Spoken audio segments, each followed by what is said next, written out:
आप सभी लोगों को नमस्कार। चलिए टॉपिक को आगे बढ़ाते हैं। जैसा कि आपको पता है, हमने अपने बेसिक्स को बहुत अच्छे से कवर कर चुका है। हमने सबसे पहले मिरर इमेज के बारे में जाना, टाइप्स ऑफ मिरर इमेज के बारे में जाना, फिर किस तरीके से सुपर इम्पोजिबिलिटी, नॉन सुपर इम्पोजिबिलिटी को चेक करते हैं वो सब जाना। अब वो सब जानने के बाद हमने अपने टॉपिक को स्टार्ट किया कायरलिटी से, और कायरलिटी टॉपिक को हमने बहुत अच्छे से non superimposability of mirror image से जोड़ना स्टार्ट किया।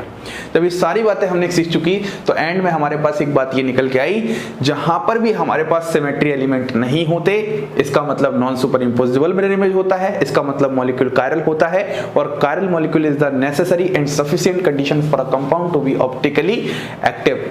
तो हम लोग मॉलिक्यूल के ऑप्टिकली एक्टिव इनएक्टिव की बातें कर रहे हैं। तो हम अराउंड 100 क्वेश्चन का सफर स्टार्ट कर चुके हैं, जिसमें मैंने आपको 4 क्वेश्चन से स्टार्ट किया था। 4 क्वेश्चन खत्म, अब हमारे पास 5वां क्वेश्चन है। इन क्वेश्चंस को अगर आप बहुत इत्मीनान से एक बार सीख जाओगे ना, आपको जिंदगी में कभी भी इस ऑप्टिकल आइसोमर्स के टॉपिक में डर नहीं लगने वाला। मतलब ऐसा नहीं लगने वाला कि हमें स्टीरियोकेमिस्ट्री नहीं आती, और आपको एक बार अगर स्टीरियोकेमिस्ट्री समझ में आएगी तो नेट गेट में तो एप्लीकेशन पार्ट होता ही है, लेकिन साथ साथ जो जैम वाले स्टूडेंट हैं उनके भी पेपर में एक अच्छा लेवल का वेटेज आता है। और जैम वालों को आगे एमएससी तो करनी ही है, तो एक बार फाउंडेशन ही आपका बहुत जबरदस्त होगा तो फिर आगे पढ़ने में भी मजा आएगा। तो यही सब बातें हैं जो आपको थोड़ी सी ध्यान रखनी पड़ेंगी। तो अब पहले इस मॉलिक्यूल से स्टार्ट करते हैं। ये आपके पास सारी की सारी कैसी है, फिशर प्रोजेक्शन है, ये बात याद आ रही है। तो सबसे पहले आपको बोला है कायरल सेंटर। तो अगर आप देखोगे यहाँ पर आपके पास कितने कायरल सेंटर हैं, यहाँ पर आपके पास एक कायरल सेंटर है। मतलब ये sp3 हाइब्रिडाइज्ड कार्बन है और इस पर चारों ग्रुप क्या लगे हुए हैं, अलग लगे हुए हैं। इतना समझ में आया। अब इस मॉलिक्यूल में हमें पीओएस की बात करनी है। तो अगर इस मॉलिक्यूल में अगर आप पीओएस की बात करोगे तो ये पहली बात, मॉलिक्यूल ऐसा नहीं दिख रहा है।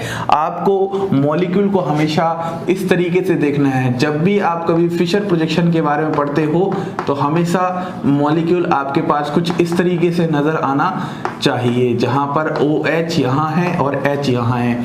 जब इस तरीके से मॉलिक्यूल दिखेगा तो आप काटना शुरू करो। किसी भी तरीके से इसको जब आप डिवाइड करोगे, बांटोगे, तो ये 2 इक्वल पार्ट्स में डिवाइड नहीं हो रहा और आपस में वो मिरर इमेज नहीं होने वाली। इसको अगर आप डैश वेज में बना लोगे तब समझना चाहोगे तब भी आप समझ सकते हो। इंटर कन्वर्जन वगैरह हमने पढ़ रखी है। तो कुल मिला के हम यही बात करेंगे कि यहाँ पर हमारे पास POS नहीं होता। COS की बात करते हैं तो सारी की सारी फिशर प्रोजेक्शन है।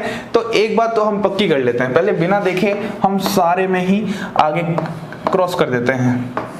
ये सारे मैं क्रॉस क्यों कर रहा हूं, तो हमेशा याद रखना जो COS होता है वो कभी भी फिशर प्रोजेक्शन में देखने को नहीं मिलने वाला। देखो ना, फिशर प्रोजेक्शन में कहां से COS मिल जाएगा, किसी भी स्ट्रक्चर को आप बना लो। तो ऐसे क्वेश्चन में दिक्कत नहीं आ रही। तो ये POS हो गया। अब मुझे बताओ, POS COS दोनों ही सिमेट्री एलिमेंट एब्सेंट हैं। अगर सिमेट्री एलिमेंट एब्सेंट हैं इसका मतलब ये हमारे पास क्या हो जाएगा, नॉन सुपर इम्पोजिबल। क्या बात समझ में आ रही है। और नॉन सुपर इम्पोजिबल जो कंडीशन होती है वह कायरल मॉलिक्यूल के लिए होती है, और जो कि नेसेसरी कंडीशन होती है। अगर मॉलिक्यूल आपका कायरल है उसके बाद तो आपको कुछ ध्यान रखना ही नहीं था, एक बात रटनी थी कि यह ऑप्टिकली कैसा होगा, एक्टिव होगा। बस बात खत्म। आपको सिर्फ सिमेट्री एलिमेंट्स पर ध्यान देना है। आइए इस मॉलिक्यूल की बात करते हैं, जरा ध्यान से देखिएगा। अगर आप इस मॉलिक्यूल को देखोगे तो यहाँ पर कितना कायरल सेंटर है, यहाँ पर आपके पास फिर से एक कायरल सेंटर है। अब मैं बात कर रहा हूँ POS की, जरा ध्यान से मॉलिक्यूल को देखना। ये मॉलिक्यूल आपके पास कैसा नजर आएगा, ये मॉलिक्यूल आपके पास कुछ इस तरीके का नजर आएगा। बिल्कुल सही बात है। यहाँ पर CHO है, यहाँ पर CH2OH है, यहाँ पर H है, यहाँ पर H है। अब अगर आप इस मॉलिक्यूल को कैसे फील करना, 2 आपकी तरफ आ रही हैं इस तरफ से, एक H एक H, और 2 आपसे दूर जा रही हैं, एक CHO और एक CH2OH। अगर मैं क्या करूं, CHO और CH2OH से ऐसे काटना स्टार्ट करूं तो HH रिफ्लेक्ट हो जाएंगे और CHO का आधा पार्ट और CH2OH का आधा पार्ट। इसको समझने की कोशिश करो। आपको भले ही टाइम लगे, लेकिन एक बार अगर चीजें समझ में आ जाएंगी तो फिर आपके सारे टिपिकल पार्ट बहुत आसान बन जाएंगे। ये मॉलिक्यूल आपको कैसा नजर आ रहा है, कुछ ऐसा ही तो नजर आएगा। जरा फील करो, इस मॉलिक्यूल को फील करोगे तो ये 2 H आपकी तरफ आ रहे हैं और यहाँ पर CHO और यहाँ पर CH2OH। बोलिए, इतना समझ में आया। अब अगर मैं यहीं से काटना स्टार्ट करूं, यहाँ से जब काटूंगा तो ये पूरा कटेगा, इस तरीके से काटूंगा तो ये रिफ्लेक्ट कर जाएगा, इसका आधा पार्ट इसके साथ रिफ्लेक्ट करेगा, इसका आधा पार्ट इसके साथ रिफ्लेक्ट करेगा। बस खत्म बात। हमें 2 इक्वल पार्ट्स में हमेशा डिवाइड करना आना चाहिए। बस तो आपके पास मैं बोलूंगा यहाँ पर क्या है, POS प्रेजेंट है। COS तो हो ही नहीं सकता, यहाँ पर COS की बात ही नहीं करेगी क्योंकि फिशर प्रोजेक्शन है। तो आपके पास यहाँ पर सिमेट्री एलिमेंट अगर प्रेजेंट है तो इसका मतलब ये कैसी है, सुपर इम्पोजिबल मिरर इमेज है। अगर ये सुपर इम्पोजिबल है इसका मतलब मॉलिक्यूल कैसा होगा, अकायरल होगा। इसका मतलब यह कैसा होगा, ऑप्टिकली इनएक्टिव होगा। बस इसी बात को आपको बहुत अच्छे से ध्यान देना है और कुछ नहीं। बात करते हैं अगले क्वेश्चन की। अगले क्वेश्चन को भी ध्यान से देखो। पहले तो कायरल सेंटर की बात करते हैं। तो एक तो कायरल सेंटर यहाँ, एक कायरल सेंटर यहाँ। तो कितने कायरल सेंटर हो चुके हैं, 2 कायरल सेंटर हो चुके हैं। अब मुझे बताओ क्या इसमें आपको POS नजर आ रहा है? जरा ध्यान से देखो, यहाँ से देखो, आपको POS बहुत साफ साफ नजर आ रहेगा। अगर आपको POS नजर आ रहा है इसका मतलब हमने POS कैसे कर दिया। क्या आपको COS नजर आएगा? क्योंकि फिशर प्रोजेक्शन है और फिशर प्रोजेक्शन में कभी भी सेंटर ऑफ सिमेट्री नहीं होता। तो इसका मतलब अगर सिमेट्री एलिमेंट प्रेजेंट है इसका मतलब क्या होगा, ये सुपर इम्पोजिबल होगा। अगर एक भी सिमेट्री एलिमेंट प्रेजेंट हो जाए तो सुपर इम्पोजिबल होता है, और सुपर इम्पोजिबल मतलब है अकायरल होगा, और अकायरल मतलब है ऑप्टिकली इनएक्टिव होगा। बस ये सारी बातों को आपको एक एक करके डिफरेंट एग्जांपल से मैं सिखाना चाहता हूँ। इस एग्जांपल की बात करते हैं, जरा फील करना। पहले आप कायरल सेंटर की बात करो। कितने कायरल सेंटर हैं? 2 कायरल सेंटर हैं। बिल्कुल सर समझ में आ रहा है। क्या इसमें POS है? कुछ भी कर लो आप, कुछ भी कर लो आप, आपको इसमें POS नहीं मिलने वाला। फील करो, क्या आप यहाँ से काटोगे तो ये रिफ्लेक्ट नहीं करने वाले, आप यहाँ से लाइन खींचोगे ये रिफ्लेक्ट नहीं करने वाले, आप किसी भी तरीके से काटोगे कोई किसी को रिफ्लेक्ट नहीं करने वाला, मतलब इसमें POS प्रेजेंट नहीं है। और COS की तो बात ही मत करो। लेकिन सर हमें तो यहाँ दिख रहा है, अगर हम सेंटर पे हैं तो यहाँ जाएंगे तो H, यहाँ जाएंगे तो H, यहाँ जाएंगे OH, यहाँ जाएंगे OH, यहाँ जाएंगे COH, यहाँ जाएंगे COH। अरे आपको दिख जरूर रहा है, लेकिन ये कौन सा वाला मॉलिक्यूल है? बादशाह COS वाला मॉलिक्यूल है। याद आ गया? अरे जो दिखता है वो होता नहीं। ऐसे ही क्वेश्चन में हमेशा गड़बड़ी होती है, और मैं आपको बार बार पहले ही मैंने क्रॉस कर दिया था कि फिशर में कभी COS हो ही नहीं सकता। इस स्ट्रक्चर के डिफॉल्ट होने की वजह से नहीं हो सकता। आप खुद सोचो ना, ये आपके पास फिशर है, ठीक है। अगर आप यहाँ पर जा रहे हो तो क्या इस तरफ कुछ मिल रहा है? अगर आप यहाँ पर जा रहे हो तो क्या इस तरफ कुछ मिल रहा है? अगर आप यहाँ पर जा रहे हो तो क्या इस तरफ कुछ मिल रहा है? कुछ नहीं। तो मतलब स्ट्रक्चर में डिफॉल्ट होने की वजह से ही यहाँ पर कभी COS हो ही नहीं सकता। और अगर यहाँ पर POS और COS ही नहीं है, इसका मतलब मिरर इमेज कैसी हो जाएगी? Non superimposable mirror image हो जाएगी। कैसी हो जाएगी? Non superimposable mirror image हो जाएगी। इसका मतलब मुझे बताओ कायरलिटी में क्या होने वाला है? कायरल होने वाला है अगर नॉन सुपर इम्पोजिबल है। और यहाँ पर ऑप्टिकल एक्टिविटी में क्या होने वाला है? ऑप्टिकली एक्टिव होने वाला है। क्या होने वाला है? Optically active. बोलिए, क्या इतनी बात आपको समझ में आ चुकी है? तो इसी तरीके से मैं आपको क्वेश्चंस की प्रैक्टिस करवाना चाहता हूं। प्रैक्टिस ही एक ऐसा रास्ता है जिससे आपको ये सभी कॉन्सेप्ट्स और अच्छे से क्लैरिटी के साथ समझ में आएंगे, ठीक है। चलिए मैं कुछ और क्वेश्चंस आपके सामने लिखता हूं। अब हम कुछ और मॉलिक्यूल्स देखते हैं और फिर से वही चीज समझते हैं। देखो, अब हम यहाँ पर मॉलिक्यूल का सहारा नहीं लेंगे। अब थोड़ी सी कोशिशें डालो, अपनी इमेजिनेशन पावर बढ़ाओ, क्योंकि अगर आप मॉलिक्यूल से यूज्ड टू हो जाओगे तो फिर आपको एग्जाम में दिक्कतें आएंगी। तब एक एक मॉलिक्यूल को हम यहाँ पर सामने इमेजिन करेंगे। आप फील करो, ये पूरा जो आगे कैमरे और मेरे बीच का जो पूरा स्पेस है, इस स्पेस को यूज करेंगे हम मॉलिक्यूल को समझने के लिए। क्या आप तैयार हो? शुरू करते हैं। मैं चौक को साइड में रख देता हूँ एकदम, मतलब अपने आप को पहले फ्री कर दो, चीजों को सीख रहा है। देखो, सबसे पहला स्ट्रक्चर आपके पास ऐसा है, मतलब एक 3 मेंबर्ड रिंग है। बनाना शुरू करते हैं। 1 2 3 इस तरीके से 1 2 3 मेंबर्ड रिंग है। यहाँ पर इस पर भी ऊपर CH3 है और इस पर भी ऊपर CH3 है। इतना फील आया? 1 2 3 और दोनों तरफ ऊपर CH3 है। क्या अब आप इसमें ऐसा कोई प्लेन ला सकते हो जिसको 2 पार्ट्स में डिवाइड करने पर क्या हो? मिरर इमेज भी बने और इक्वल भी हो। तो अगर आप जस्ट बीच से काटोगे, कोने से बीच से काटोगे तो ये ME आपस में रिफ्लेक्ट कर रहे हैं और ये वाला पूरा पार्ट इस पार्ट के साथ रिफ्लेक्ट कर रहा है। मतलब मैं इसमें जो आपको सिखाना चाहता हूँ वो ये सिखाना चाहता हूँ कि यहाँ पर आपके पास ये वाला प्लेन है, ठीक है। अब कायरल सेंटर की बात करते हैं। देखो, यहाँ पर आपके पास पक्की बात है, क्या लगा होगा? H लगा होगा। यहाँ पर भी क्या लगा होगा? H लगा होगा। एक ये वाला ग्रुप अलग है, ये वाला ग्रुप अलग है, यहाँ पर ME ये वाला अलग है और ये है। एक तो कायरल सेंटर ये है और एक कायरल सेंटर ये है। तो आप बोलोगे यहाँ पर 2 कायरल सेंटर आपके पास प्रेजेंट है, पहली बात। पीओएस क्या इसमें प्रेजेंट है? बिल्कुल इसमें पीओएस प्रेजेंट है। क्या इसमें सेंटर ऑफ सिमेट्री प्रेजेंट है? तो सेंटर ऑफ सिमेट्री के लिए दिमाग लगाओ, अगर आप बीच सेंटर में हो, अगर यहाँ जा रहे हो कुछ नहीं है, यहाँ जाओगे तो ऊपर की तरफ एम मिलेगा, फिर इसके नीचे जाओगे, यहाँ जाओगे तो कोना है, यहाँ जाओगे बॉन्ड है, तो इसीलिए हम बोलेंगे सेंटर ऑफ सिमेट्री प्रेजेंट नहीं है। अगर एक भी सिमेट्री एलिमेंट प्रेजेंट है, इसका मतलब मिरर इमेज आपके पास कैसी हो जाएगी? सुपर इम्पोजिबल हो जाएगी। मॉलिक्यूल कैसा हो जाएगा? अकायरल हो जाएगा। और ऑप्टिकल एक्टिविटी कैसी हो जाएगी? ऑप्टिकली इनएक्टिव हो जाएगा। ये वाली बात बस आपको अच्छे से अगर समझ में आ गई तो कॉन्सेप्ट्स क्लियर हो जाएंगे आपके। अगला मॉलिक्यूल देखो, अगला मॉलिक्यूल आपके पास कुछ इस तरीके का है। अब इसको फील करो कैसे? इस तरीके से अगर आप खींचोगे 3 मेंबर्ड रिंग, ऊपर की तरफ CH3 है, इस बार नीचे की तरफ CH3 है। 3 मेंबर्ड रिंग आपने बना ली, ऊपर की तरफ CH3 है और नीचे की तरफ CH3 है। देखो यही थोड़ा सा ऑनलाइन का यहाँ पर बैकग्राउंड कह सकते हैं। अगर अपन ऑफलाइन में होते तो शायद से ये इमेजिनेशन और अच्छी क्लियर होती, लेकिन अगर आप समझने की नियत रखोगे तो यहाँ पर भी क्लियर है। यहाँ पर आपको कोई डिस्टर्ब करने वाला नहीं। सबसे पहले अकेले बैठ के पढ़ा करो ताकि आप चीज़ों को इमेजिन कर सको। ऐसा नहीं कि आसपास में बहुत सारे लोग हैं, कोई कुछ बोल रहा है, कोई कुछ बोल रहा है। अकेले बैठकर कंसंट्रेट बहुत अच्छा होने वाला। और स्टीरियोकेमिस्ट्री तो आप कम से कम अकेले एक रूम का कोना पकड़ लो और बोल दो नहीं इस समय मैं पढ़ रहा हूँ और कोई नहीं आना चाहिए, तो फिर इमेजिन करने की कोशिश करो। जब आपके पास ये 3 मेंबर्ड रिंग होगी, ME ऊपर की तरफ, ME नीचे की तरफ, मुझे बताओ अगर आप 20 से काटोगे तो इस ME के इस पे कोई रिफ्लेक्ट ही नहीं कर रहा और इस नीचे वाले ME के इस तरफ कोई रिफ्लेक्ट ही नहीं कर रहा। इसका मतलब हम ये बोलेंगे कि हमारे पास इसमें भी कायरल सेंटर तो है 2 प्रेजेंट, लेकिन इसमें कोई भी पीओएस नहीं है।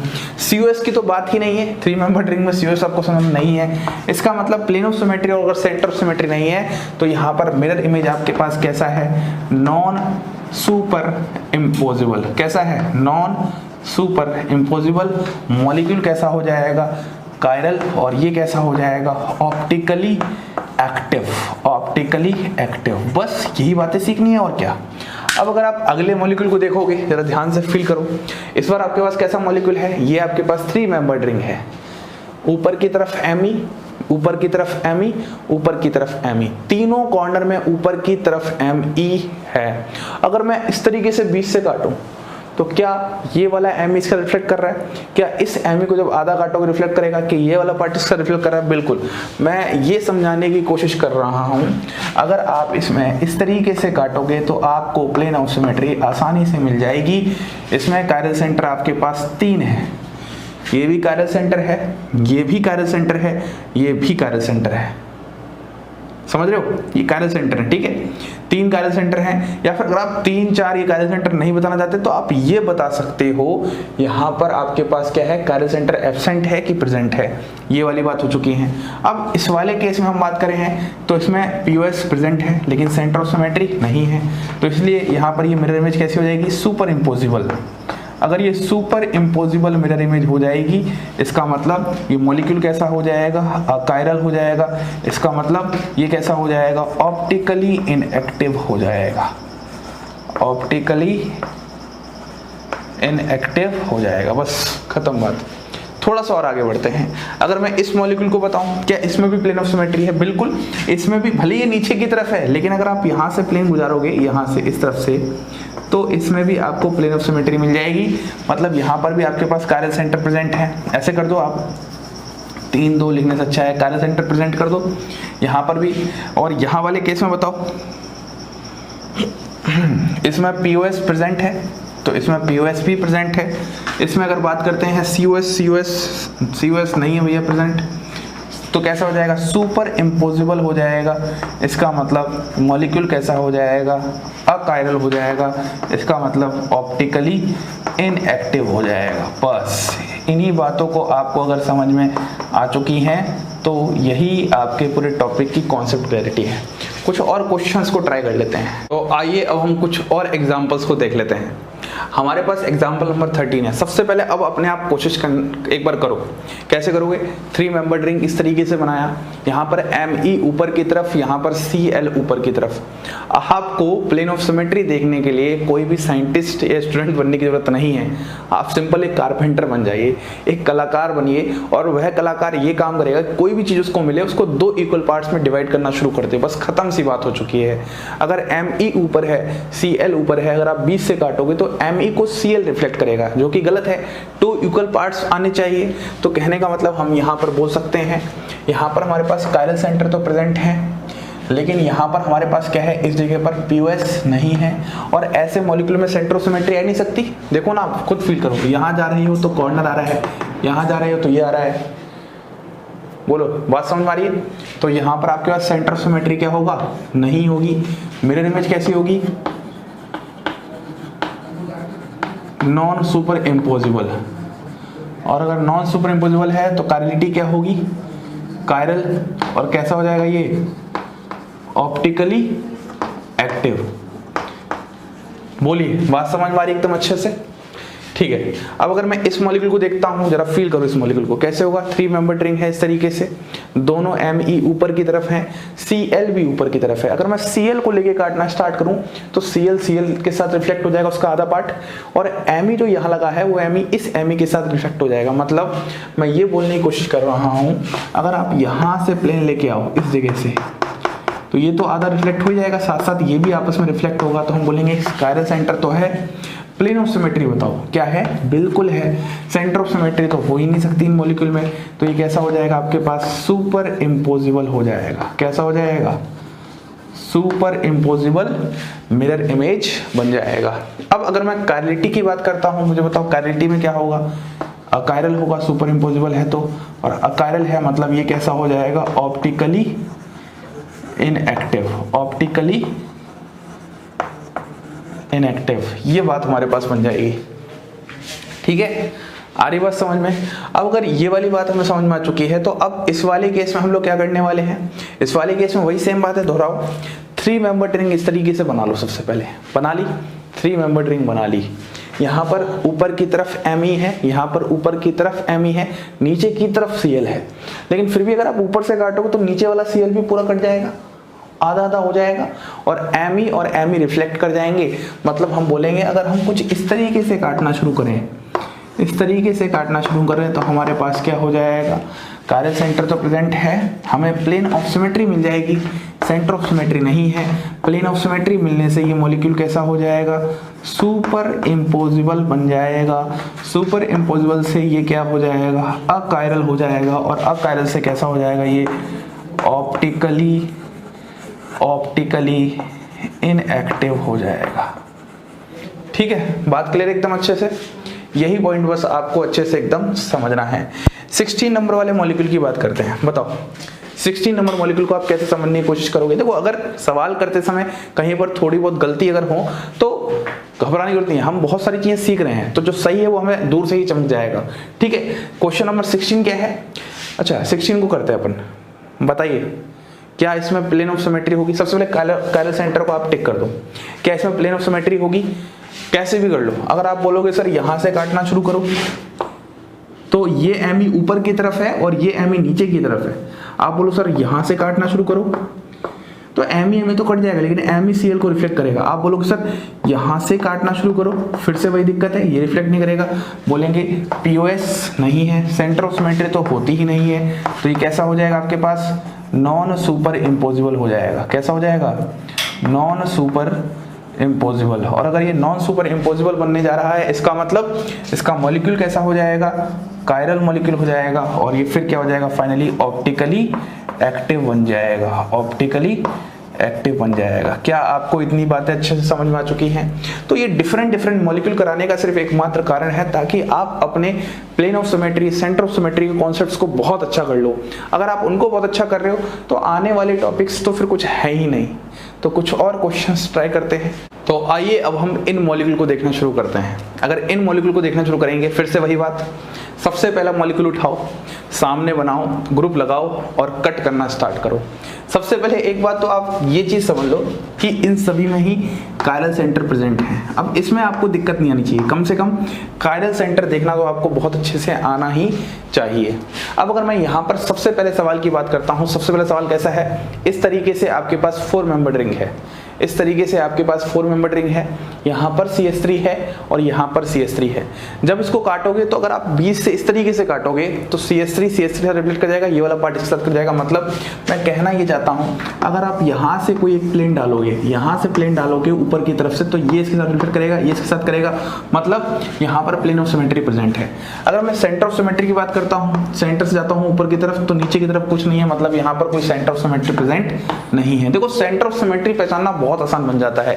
प्लेन ऑफ सिमेट्री पहचानने में थोड़ा सा टिपिकल पार्ट है। आप एक बात याद रखो, जहां पर पॉइंट ऑफ डिफरेंस है वहीं से अपनी चीजें स्टार्ट किया करो काटने वाली। उसके बाद प्लेन ऑफ सिमेट्री प्रेजेंट है, इसका मतलब मिरर इमेज कैसी हो जाएगी, सुपर इम्पोजिबल हो जाएगी। अगर आपके पास मिरर इमेज सुपर इम्पोजिबल है, इसका मतलब मॉलिक्यूल कैसा है, अकायरल। इसका मतलब मॉलिक्यूल अगर अकायरल है तो फाइनली लास्ट में आपके पास जो ऑप्टिकल एक्टिविटी है वो कैसा है, ऑप्टिकली इनएक्टिव है। बोलिए क्या बात समझ में आ रही एकदम अच्छे से। प्लेन ऑफ सिमेट्री बस पहचानना सीखे। यहाँ पर इस वाले केस में बात करते हैं, कायरल सेंटर तो है। अब मैं सेंटर ऑफ सिमेट्री की बात कर रहा हूँ तो सेंटर ऑफ सिमेट्री साफ साफ समझ में आ रही है, सेंटर ऑफ सिमेट्री नहीं है। प्लेन ऑफ सिमेट्री देखो, इस बार कंपाउंड कैसा है, ये वाली 4 मेंबर रिंग है, ऊपर की तरफ CH3 है और यहाँ पर नीचे की तरफ CH3 है। 4 मेंबर रिंग है, ऊपर की तरफ CH3 है और यहाँ पर नीचे की तरफ CH3। अगर बीच से काटोगे तो इस ऊपर वाले CH3 को सामने कोई CH3 रिफ्लेक्ट नहीं करेगा, नीचे वाले CH3 को सामने कोई नीचे वाला CH3 है ही नहीं, तो रिफ्लेक्ट कहां से करेगा। मतलब अगर आप यहां से डालोगे तो प्लेन ही नहीं है, तो कहने का मतलब यहां पर प्लेन ही नहीं है। अगर सिमेट्री एलिमेंट नहीं है तो मिरर इमेज कैसा हो जाएगा, नॉन सुपर इम्पोजिबल हो जाएगा। कैसा हो जाएगा, non superimposable mirror image हो जाएगा। कायरलिटी में ये क्या हो जाएगा, कायरल हो जाएगा। और फाइनली कंपाउंड कैसा हो जाएगा, ऑप्टिकली एक्टिव कंपाउंड हो जाएगा। कैसा हो जाएगा, ऑप्टिकली एक्टिव। बोलिए इतनी बात समझ में आ रही है सभी को। इस वाले क्वेश्चन को देखते जरा ध्यान से देखना, 19th क्वेश्चन है ये वाला। इसमें क्या करने वाले हो, फिर से बात समझो।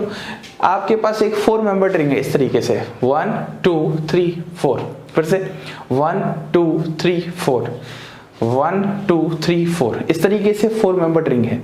यहां पर भी CH3 है, यहां पर भी CH3 है।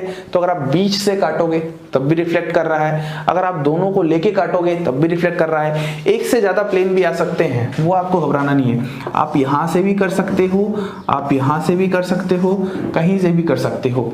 इस वाले केस में आपका प्लेन ऑफ सिमेट्री प्रेजेंट है। सेंटर ऑफ सिमेट्री की बात करें तो वो प्रेजेंट नहीं है। अगर यहां जाओगे तो ऊपर की तरफ CH3 है, तो नीचे की तरफ कुछ नहीं है, सेंटर ऑफ सिमेट्री नहीं है। इसका मतलब मिरर इमेज कैसी हो जाएगी, सुपर इम्पोजिबल मिरर इमेज बन जाएगी। कैसी बन जाएगी, सुपर इम्पोजिबल मिरर इमेज। और मॉलिक्यूल कैसा हो जाएगा, मॉलिक्यूल हो जाएगा अकायरल। इसका मतलब यह कैसा हो जाएगा, ऑप्टिकली इनएक्टिव, ऑप्टिकली इनएक्टिव। बोलिए बात समझ में आ रही है एकदम अच्छे से। इस वाले केस में बात करते हैं। इस वाले केस में क्या होने वाला है हमारे पास, फिर से भाई देखो, अगर आप यहाँ से 20 से काटोगे तो ये ऊपर CH3 है, ये नीचे है, इसमें नहीं है। लेकिन थोड़ा सा इस सवाल को सही करना। जब मैंने आपको स्टार्टिंग इंट्रोडक्शन किया था प्लेन ऑफ सिमेट्री में, मैंने ये सवाल गलत करवा दिया था, ध्यान नहीं दे पाया था। एक बच्चे ने मैसेज किया था तो मैंने उसको बताया था सही है। मतलब अगर आप यहाँ से काटोगे तो प्लेन ऑफ सिमेट्री मिल जाएगा, मतलब इसमें प्लेन ऑफ सिमेट्री प्रेजेंट है। सेंटर ऑफ सिमेट्री ऊपर की तरफ जा रहे हो तो यहाँ पे नीचे, इसमें सेंटर ऑफ सिमेट्री भी प्रेजेंट है। देखो फील करते हैं दोनों को। सबसे पहले ये कंपाउंड कैसे है जरा ध्यान देखो, इस तरीके का है, इस तरीके का 4 मेंबर रिंग, एक ऊपर CH3 एक नीचे CH3। अगर 20 से काट रहे हो तो CH3 रिफ्लेक्ट नहीं कर रहा क्योंकि यहाँ नहीं है। लेकिन अगर दोनों CH3 को लेके काटोगे तो दोनों तो कट जाएंगे, तो प्लेन ऑफ सिमेट्री मिलेगा। सेंटर ऑफ सिमेट्री की बात करते हैं, यहाँ से ऊपर की तरफ CH3, यहाँ से नीचे की तरफ CH3, यहाँ पर कॉर्नर, यहाँ पर कॉर्नर। तो सिंपल सी बात है, इसमें प्लेन ऑफ सिमेट्री भी प्रेजेंट है, इसमें सेंटर ऑफ सिमेट्री भी प्रेजेंट है। इसका मतलब इसकी मिरर इमेज आपके पास कैसी हो जाएगी, सुपर इम्पोजिबल हो जाएगी। और मिरर इमेज अगर सुपर इम्पोजिबल है, मॉलिक्यूल कैसा हो जाएगा, अकायरल हो जाएगा। मॉलिक्यूल अकायरल हो जाएगा तो ये कैसा हो जाएगा, ऑप्टिकली इनएक्टिव हो जाएगा, ऑप्टिकली इनएक्टिव। ठीक है, एकदम क्लियर है। इसको थोड़ा ध्यान समझना। जब मैंने पीओएस पढ़ाया था उस समय शायद से मैंने गलती कर दी थी, ध्यान नहीं दिया था। ये वाला प्लेन होगा, अरे वो बात अलग है कि CH3 ऊपर और CH3 नीचे, लेकिन दोनों को तो एक साथ काट सकते हैं, यहां से नहीं आ सकता प्लेन। ठीक है, ये वाली बातें आपको समझनी है। अब एक बार क्वेश्चन मैंने करा दिया, एक बार आपकी बारी है, इन क्वेश्चन को फिर से आप रिपीट करो। शुरुआत में दिक्कत हो सकती है लेकिन उसके बाद आपको बिल्कुल भी दिक्कत नहीं होने वाली। क्लियर है? ठीक।